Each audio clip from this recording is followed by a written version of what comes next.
This is National Native News. I'm Antonia Gonzalez. It's now week 3 of a partial government shutdown. Many tribal leaders fear it will hurt their communities. Matt Laszlo has a story from Washington. Tribes rely on federal grants for lots of things, from healthcare to upkeep on roads.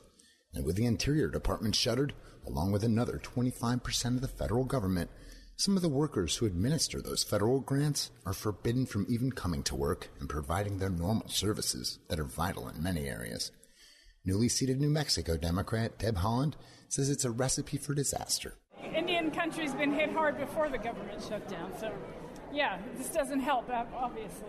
Haaland was just sworn in last week with the rest of the freshman class, but it was bittersweet because the cloud of the shutdown hung over what was supposed to be purely a celebration for House Democrats, who are now back in the majority. Haaland says she supports Speaker Nancy Pelosi, who has thus far refused to give in to Trump's demands for more wall funding. We need to come to a quick resolution, and I think that's what the Democrats have been proposing, so we'll see what we can do. For now, there's no end in sight to this stalemate. For National Native News, I'm Matt Laszlo in Washington. Peggy Flanagan was sworn in Monday as Lieutenant Governor of Minnesota. In remarks after taking oath of office, Flanagan, a citizen of the White Earth Nation, touched on Native history and her heritage. My people talk about walking in two worlds, but one of my most treasured mentors encouraged me to reject that idea. I am an Ojibwe woman, and I am an Ojibwe woman all the time.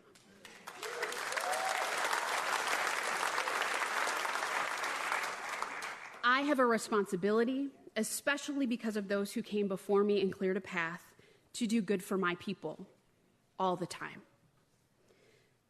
I am an Ojibwe woman. I am a mother. I am a Minnesotan. This is a lens through which I see my world and the lens through which I will do my work as Lieutenant Governor. Flanagan and Governor Tim Walz say they plan on working side by side in the office as a team and create opportunities for all people in Minnesota. Another government in Canada has apologized to Indigenous people, this time for what's called the 60 Scoop. As Dan Karpenchuk reports, Saskatchewan is the latest province to offer an apology. Saskatchewan now joins Alberta and Manitoba in apologizing for the policy that began in the 1950s called the 60 Scoop. About 20,000 Indigenous children from across the country were taken from their birth families and relocated to non-Indigenous homes. The policy continued until the late 1980s. Those children lost their language, culture, and family ties. Saskatchewan Premier Scott Moe offered the apology in the province's legislature on Monday, saying the consequences of the scoop are still being felt today, and it was a failure to the survivors, their families, and communities. On behalf of the government of Saskatchewan, and on behalf of the people of Saskatchewan, I stand before you today to apologize. I stand before you today to say sorry. We are sorry for the pain and the sadness that you have experienced. We are sorry for your loss of culture and language. And to all of those who lost contact with their family, we are so sorry. Some survivors cried during the ceremony, many of them remembering the loss of families they will never see, and they felt it was an apology that needed to be said. But some stayed away. Chief Bobby Cameron of the Federation of Sovereign Indigenous Nations said the apology was empty if it doesn't come with action or child welfare reform. For National Native News, I'm Dan Karpenchuk. And I'm Antonia Gonzalez.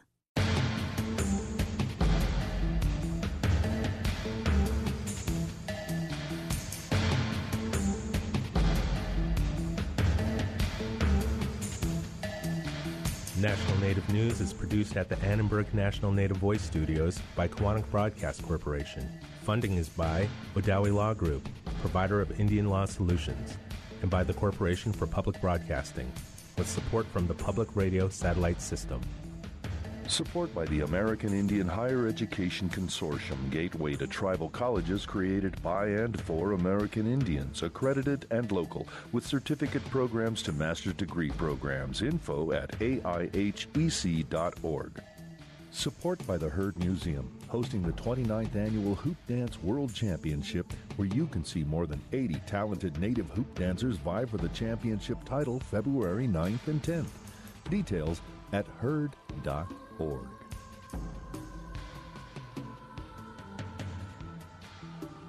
Native Voice One, the Native American Radio Network.